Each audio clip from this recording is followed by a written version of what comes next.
بسم اللہ الرحمن الرحیم ثم اذا صح یلتحق باصل العقد۔ کل ہم نے یہ پڑھا تھا کہ مبی اور ثمن میں کمی اور زیادتی عقد کے بعد ایجاب و قبول کے بعد کی جا سکتی ہے، اور اس میں پھر اختلاف تھا۔ ہمارے نزدیک وہ کمی اور زیادتی جو کی جائے گی وہ اصل عقد میں شمار ہوگی، جبکہ امام ظفر امام شافعی رحمہ اللہ نے فرمایا تھا کہ یہ ایک ہبہ ہوگا۔ تو ہم نے دلیل دی کہ اس کو اصل عقد میں شمار کیا جا سکتا ہے۔ وہ جو ذکر کیا تھا، مثال ذکر کی تھی کہ جب ان دونوں کو بائع اور مشتری کو بالکل عقد ختم کرنے کی اجازت ہے، اختیار حاصل ہے، تو ایک وصف سے دوسرے وصف کی طرف لے جانا یہ بھی درست ہوگا۔ تو فرماتے ہیں ثم اذا صح، جب تبدیلی کرنا درست ہے تو یلتحق باصل العقد، یہ اصل عقد کے ساتھ ہی ملے گا۔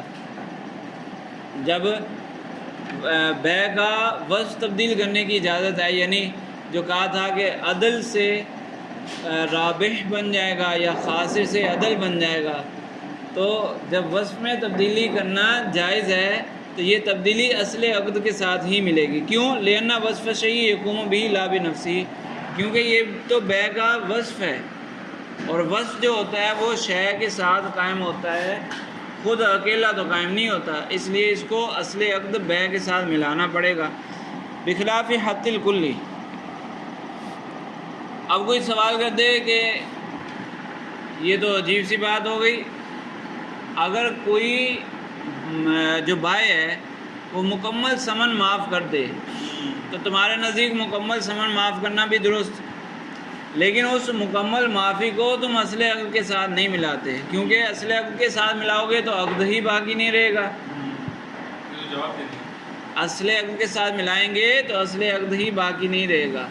تو فرماتے ہیں بخلاف حت الکلی۔ اچھا، انہوں نے اعتراض کیا کہ اصل عقد کے ساتھ تم نہیں ملاتے تو یہاں بھی نہیں ملانا چاہیے، تو اس کا جواب یہ بن جائے گا کہ وہاں پر مسئلہ یہ ہے کہ اگر اصل عقد کے ساتھ پوری معافی کو ملائیں گے تو پھر وہ عقد نہیں رہے گا، کیونکہ عقد ہوتا ہے مبادلۃ المال بالمال، یہاں ایک طرف مال ہے دوسری طرف پھر مال ہی نہیں رہے گا، تو یہ عقد نہیں رہے گا، بلکہ عقد بیع نہیں رہے گا بلکہ عقد ہبہ ہو جائے گا۔ بخلاف حت الکلی، برخلاف مکمل معافی کے، لأنہ تبدیل لاصلہ، کیونکہ یہ تو عقد کو ہی تبدیل کرنا ہے، نہ کہ عقد کے وصف کو تبدیل کرنا، لا تغییر لوصفہ، فلا یلتحق بہ، لہذا اس کو اصل عقد کے ساتھ نہیں ملایا جائے گا۔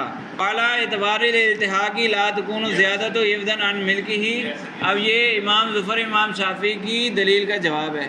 انہوں نے کہا تھا کہ اگر اصل عقد سے ملائیں تو پھر تو یہ ہوگا اپنی ہی چیز کو اپنی ہی چیز کے بدلے میں حاصل کرنا، تو اس کا جواب دے رہے ہیں کہ اصل عقد کے ساتھ ملا دیا تو پھر اپنی چیز کو اپنے پیسوں کے بدلے میں حاصل کرنا لازم نہیں آئے گا۔ کیوں؟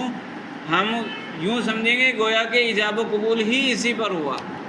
جیسے میں نے کل مثال دی تھی نا کہ یہ چیز اگر 1000 میں خریدی اور بعد میں 100 روپے کا اضافہ کیا گیا تو ہم یہ سمجھیں گے کہ ایجاب و قبول جو ہوا تھا وہ 1100 کا ہی ہوا تھا، مبی کے بدلے میں جو ثمن آیا تھا وہ گویا کہ 1100 ہی آیا تھا۔ تو اب ملک کا اپنی ملک کے بدلے میں آنا یہ لازم نہیں آئے گا۔ والا اعتبار الالتحاقی، کہ جب اس کو اصل عقد کے ساتھ ملا دیں گے، لا تکون زیادۃ عوضا عن ملکہ، یہ جو مشتری نے ثمن میں اضافہ کیا یہ اس کی اپنی ملک کے بدلے میں نہیں بنے گا۔ ویظہر حکم الالتحاق فی التولیۃ والمرابحۃ۔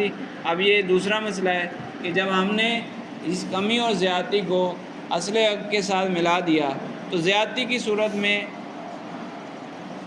کہہ رہے ہیں کہ ویظہر حکم الالتحاق فی التولیۃ والمرابحۃ، تولیہ اور مرابحہ میں بھی یہ اصل عقد میں ہی شمار ہوگا۔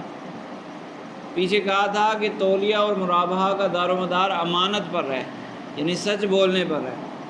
تو جس شخص نے یہ 1000 روپے میں خریدا، بعد میں اس نے اپنی مرضی سے 100 روپے کا اضافہ کیا، تو اگر یہ مرابحہ یا تولیہ کرنا چاہتا ہے، یہ کہے کہ میں نے یہ 1100 کا خریدا، تو یہ غلط ہونا چاہیے، کیونکہ خریدا تو کتنے کا ہے؟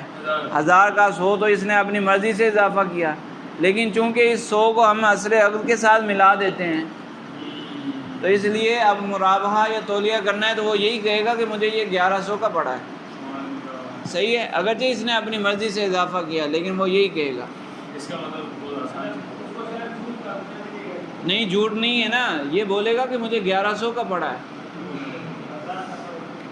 1100 کا پڑا ہے نا، وہ اس نے 100 روپیہ اضافی دیا ہے تو 1100 کا پڑا ہے۔ صحیح، تو خریدا والی بات بھی کہہ سکتا ہے نا، میں نے 1100 نہیں احتیاط کی جائے گی، خریدنے میں اگر کہے گا تو پھر وہ وہم پڑے گا، کہ ہم تو اصل حق کے ساتھ ملا رہے ہیں، لیکن مرابحہ اور تولیہ میں ایسے الفاظ استعمال کیے جائیں جہاں جھوٹ کا وہم بھی نہ ہو، ایک تو ہے اصل جھوٹ اور ایک ہے جھوٹ کا وہم، تو یہاں محل میں ایسے الفاظ استعمال کیے جا سکتے ہیں جہاں میں یہاں بالخصوص ایسے نہیں کیے جائیں گے، باقی میں بھی نہیں کرنا، لیکن یہاں تو بالخصوص اسی پر دار و مدار ہے۔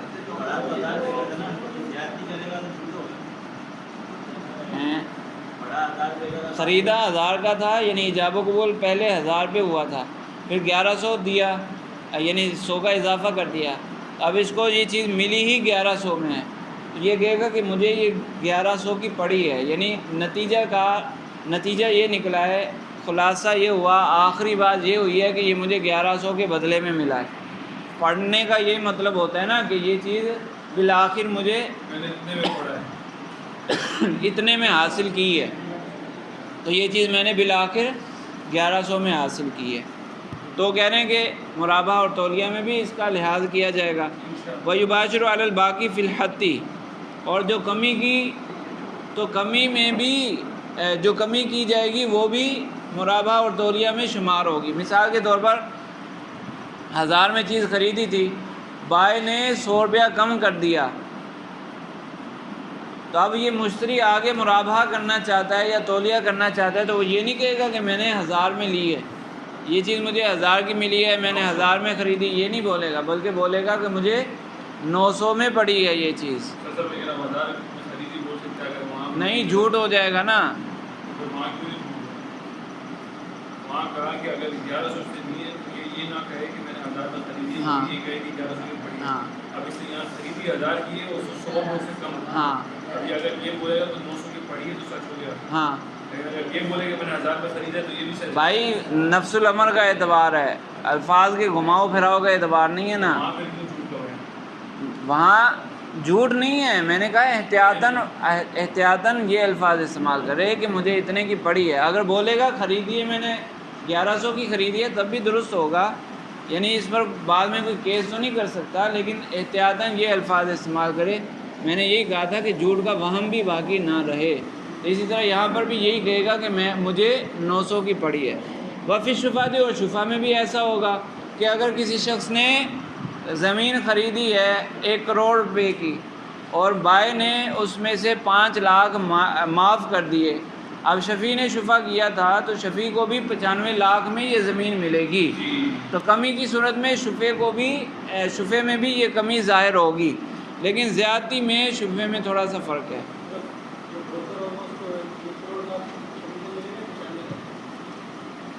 بروکر کی بات، ہاں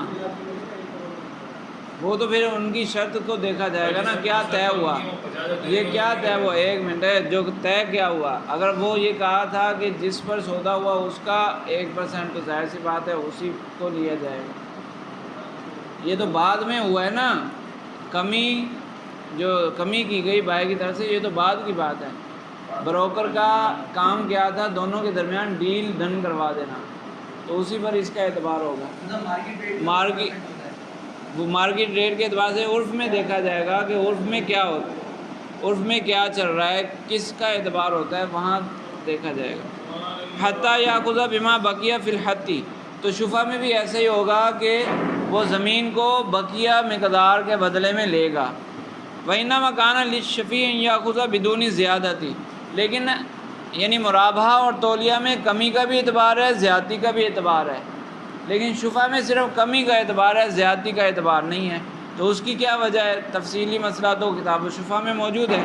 یہاں پر کہہ رہے ہیں کہ لما فی زیادت من ابطال حقہ ثابت، کہ شفیع کو حق مل چکا تھا شریعت کی طرف سے کہ 1 کروڑ میں یہ زمین وصول کر لے، مشتری سے یہ زمین چھین لے، مشتری نے 5 لاکھ کا اضافہ کر دیا تو گویا کہ مشتری اس کے حق کو باطل کر رہا ہے.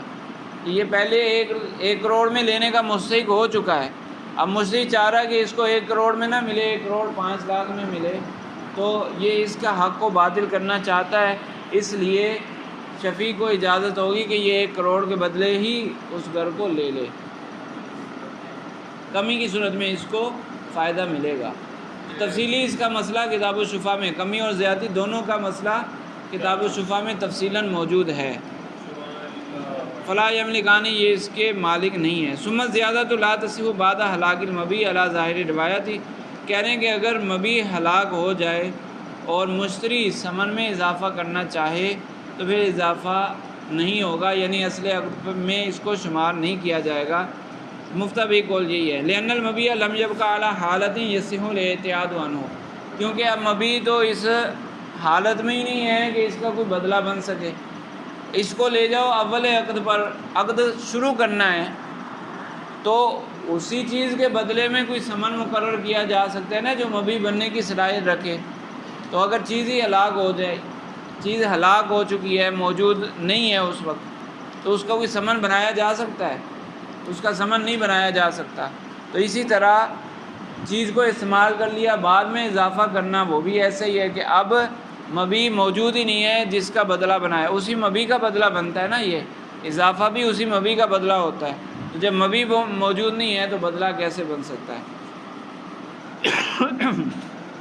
لأن المبیع لم یبقى علی حالت یصح الاعتیاد عنہ، کیونکہ مبیع اس حالت میں نہیں ہے کہ اس کا بدلہ کوئی چیز بن سکے. والشیء یثبت ثم یستند، تو کوئی چیز پہلے ثابت ہوتی ہے پھر اس کی دوسرے کی طرف نسبت کی جاتی ہے. ثمن کو پہلے ثمن بنایا جائے گا، پھر اس کو اصل عقد کے ساتھ ملایا جائے گا. تو یہاں تو یہ جو اضافہ ہے ثمن بننے کی صلاحیت نہیں رکھتا، تو پھر اصل عقد کے ساتھ کیسے ملائیں؟ سمجھ آئی؟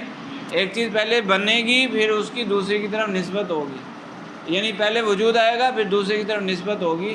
تو جب وجود ہی نہیں آ رہا اس کا تو اصل عقد کی طرف اس کی نسبت بھی نہیں کی جا سکتی. بخلاف الحتی، برخلاف کمی کے، کہ مبیع کو استعمال کرنے کے بعد بائع ثمن میں کمی کرنا چاہتا ہے تو وہ کمی کر سکتا ہے. لأنه بحال يمكن اخراج البدل عما يقابله، کیونکہ یہ اس حالت میں ہے، یہ مبیع اس حالت میں ہے کہ اس کے بدل کو اس کے بدل ہونے سے نکالنا ممکن ہے.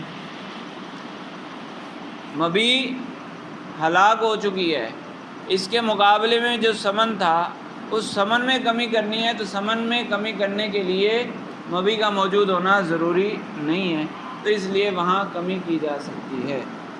فَيَلْتَحِقُ بِأَصْلِ الْعَقْدِ اسْتِنَادًا، جب کمی کی جا سکتی ہے تو پھر اس کو اصل عقد سے بھی ملانا درست ہوگا. تو مبیع کے ہلاک ہونے کے بعد اگر بائع نے ثمن میں کمی کر دی تو کمی کرنا بھی درست، جب کمی کرنا درست ہے تو پھر اس کو اصل عقد کے ساتھ ملانا بھی درست ہو جائے گا. ٹھیک ہے، چلیں یہاں تک کافی.